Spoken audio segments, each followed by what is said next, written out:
Seguimos acompañándote en ADN Empresario. La semana pasada publicábamos en nuestra web un informe de la Fundación Libertad y Progreso acerca de la administración de Alberto Fernández y un logro, que es un récord en cuanto al valor de las exportaciones. Para conocer más al respecto y obviamente para conocer algunos detalles que tienen que ver con la economía, pero también con el comercio exterior y lo que está pasando por estos días, voy a saludar a Aldo Abraham. Él es director de la Fundación Libertad y Progreso. Aldo, muy buenas tardes, ¿cómo estás? Muy bien, un gusto estar charlando contigo, ¿no? Igualmente, y bueno, la verdad que en un contexto tan complicado es difícil encontrar buenos datos y me pareció cuando analizábamos el informe que este de las exportaciones un poco va en ese camino, ¿no? Puede ser una buena señal, de no ser que también están pasando otras cosas en la macroeconomía que hacen que los logros a veces se diluyan. Sí, es muy buena señal, pero hay que entender que hay de fondo en este aumento de las exportaciones. Y lamentablemente de fondo lo que hay es las consecuencias de una guerra, ¿no? De la invasión de Rusia a Ucrania, que ha hecho volar por los aires los precios de nuestros productos, y que por lo tanto, a pesar de que estamos exportando menos, por ejemplo, que en 2019, lo que exportamos vale muchísimo más. Es como si hoy tuviéramos menos horas de trabajo, pero de todas formas, como los precios han subido de nuestro trabajo, lo que nos pagan por hora ha subido tanto, terminamos ganando más que antes. ¿Por qué aclaro este punto? Porque los impactos de eventos como este, que es una guerra encima que todos deberíamos estar deseando por sus consecuencias para la gente que lo sufre, que se terminen cuanto antes, justamente se terminan, ¿no? Son coyunturales. Claro. Y cuando se termine el impacto de esta invasión, Dios quiera que se termine pronto, esta invasión rusa a Ucrania, lo que vamos a ver es que nuestros ingresos por hora, el valor de nuestras exportaciones baja. Y si nosotros trabajamos menos que en 2019, ¿sí? Y encima cobramos muchísimo menos, la verdad es que vamos a sentir un cimbronazo muy fuerte en la economía familiar, ¿no? Lo mismo le va a pasar en definitiva a la Argentina.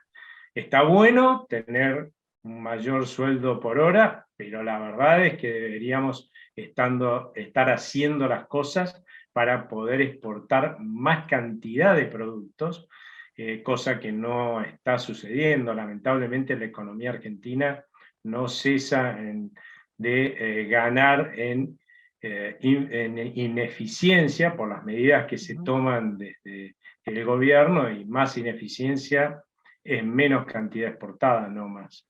Bueno, mientras te escucho y siguiendo tu analogía del salario, de buenos ingresos coyunturales, uno piensa que también las importaciones son a esa misma foto que vos estás describiendo, tal vez como el gasto financiado con tarjeta de crédito sabiendo que no vas a poder pagar. O sea, mientras tenés un ingreso coyuntural un poquito más alto, es como si te endeudaras a futuro, pero las importaciones lo que te van a hacer es comer justamente parte de esos ingresos o de esos dólares, porque evidentemente en algún momento vas a tener que seguir pagando para el mantenimiento, por ejemplo, de la cuenta de energía, y indudablemente va a haber que poner los dólares en algún lado, ¿no? Sí, un tema acá clave es analizar este disparate de que hay un festival de importaciones, porque para medir las importaciones lo que hay que medir son 12 meses acumulados, y si uno hace esa medición, que es la correcta, lo que encuentra es que las importaciones hoy están por debajo de los valores alcanzados en 2018, e incluso debajo de los valores alcanzados durante la presidencia de Cristina Fernández de Kirchner, ¿no? Y no escuchábamos hablar de festival de importaciones, que yo me acuerde por lo menos en aquella época. La realidad es que no hay tal festival, porque no tenemos dólares, básicamente, para ese festival. Es cierto que por ahí en el mes de mayo hemos visto un aumento fuerte de las importaciones, pero cuando uno analiza por qué subieron tanto, se encuentra que es porque estamos importando energía a más no poder.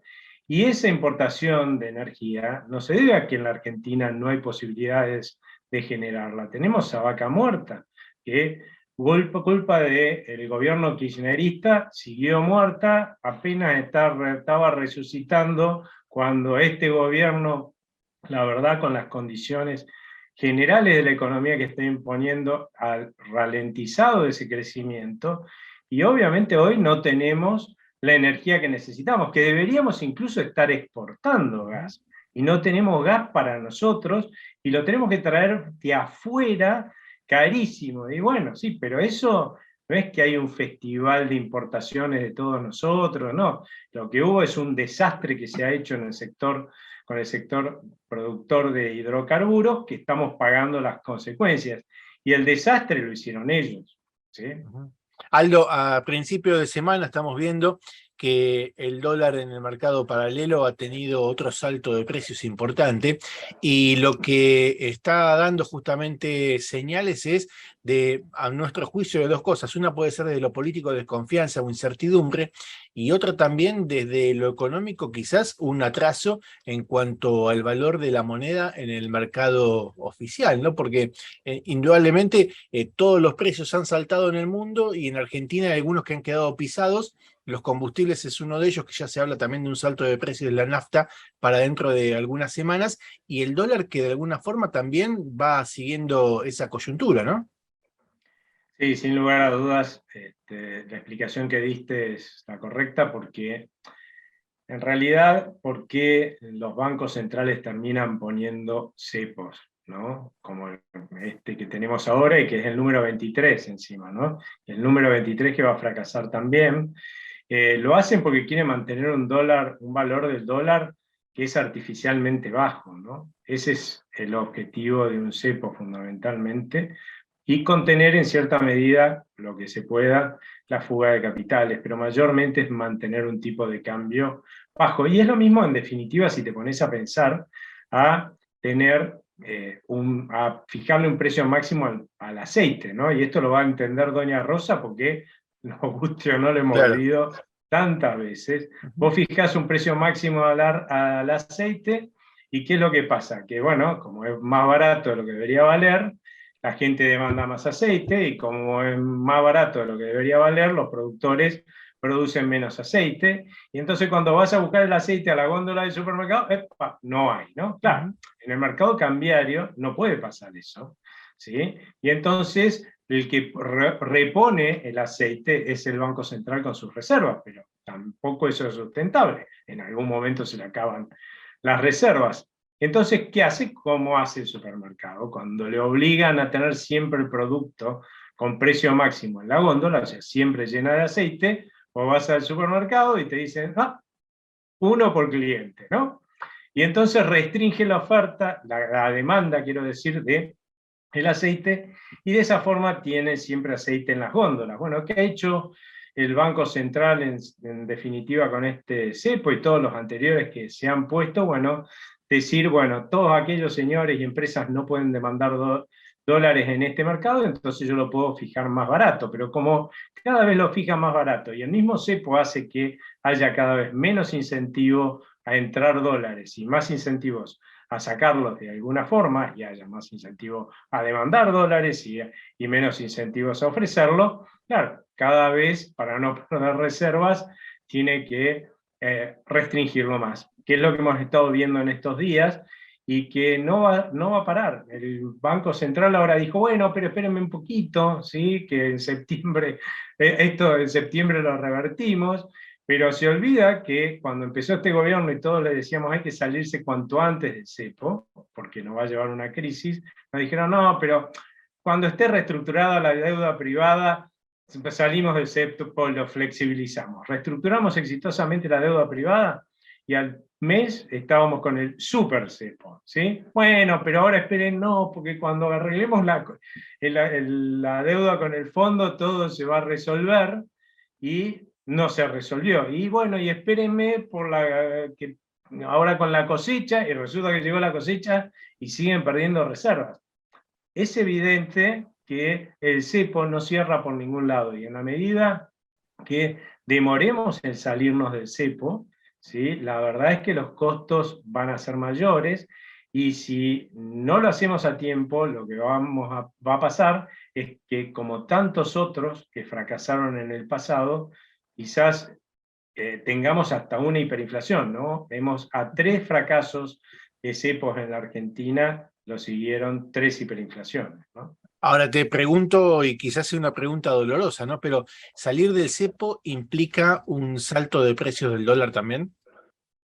Implica pagar costos. Si lo haces bien, no necesariamente salta el dólar a donde vos lo tenés en el paralelo, sino que salta mucho menos. Cuanto mejor hagas la salida de este cepo, cuanto más lo hagas en un marco en el cual vos generás credibilidad, ¿no? En términos de lo que va a ser el futuro, ¿sí? La realidad es que como con más credibilidad vos lo que haces es que la gente deje de sacar dólares del país, ¿sí? Sino que incluso hasta pueda empezar a entrarlos, ¿sí? Eso hace que los tipos de cambio a los que vos podés salir sean menores al que hoy cotiza en el paralelo. Pero bueno, lo que pasa es que este gobierno realmente no tiene ninguna vocación, primero, de hacer las cosas que hay que hacer para recuperar credibilidad, y la verdad es que tampoco tiene ninguna credibilidad, ¿no? Ujú. Con lo cual, muy probablemente si no hacen las cosas bien, la salida va a tener que ser a un dólar muy alto y con un costo muy alto.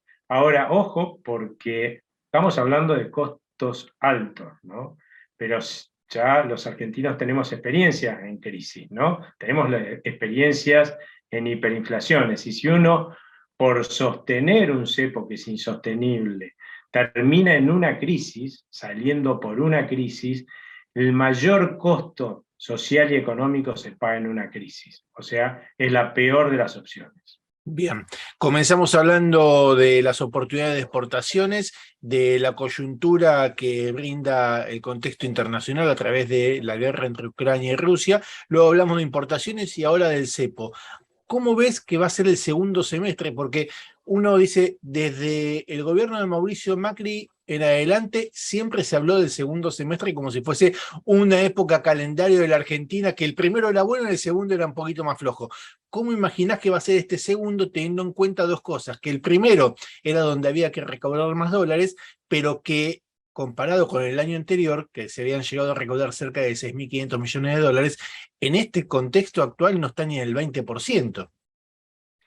Sí, en general la expectativa de los segundos semestres fue porque el segundo semestre va a ser mejor.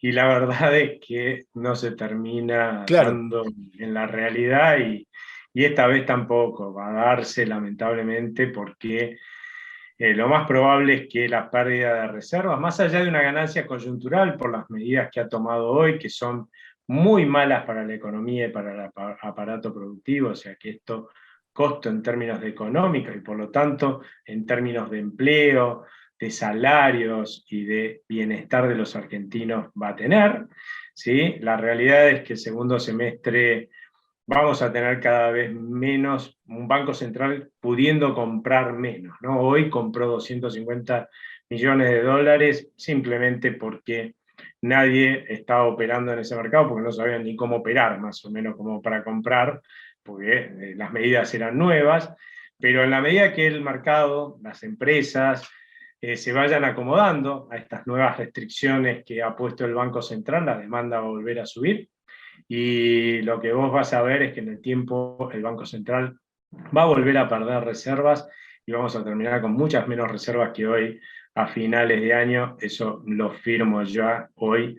Y también en ese contexto de un Banco Central que pierde reservas, en un gobierno que toma malas medidas y que encima, para empeorar las cosas, se pelean internamente, ¿no? En la alianza en el poder, con lo cual estamos en el sumum de la incertidumbre, y si a eso le sumas un mundo que amenaza con ponerse con vientos fuertemente en contra, cuando hasta ahora nos venía soplando a favor, las perspectivas económicas, la verdad que no son muy buenas, las perspectivas inflacionarias, hoy tenés un piso de 75% de inflación, en términos de expectativa para este año, pueden ser muchísimo peores incluso, ¿no? Aldo, como siempre, muchísimas gracias por este contacto. Muchas gracias a ustedes. Aldo Abrán, director de la Fundación Libertad y Progreso, pasaba con nosotros. Quédate, que ya seguimos con más ADN Empresario. Ahora, entérate de todo por la radio. Durante el día, entérate de todo por la web. www.adnempresario.com. ADN Empresario Radio, con la conducción de Matías Frati.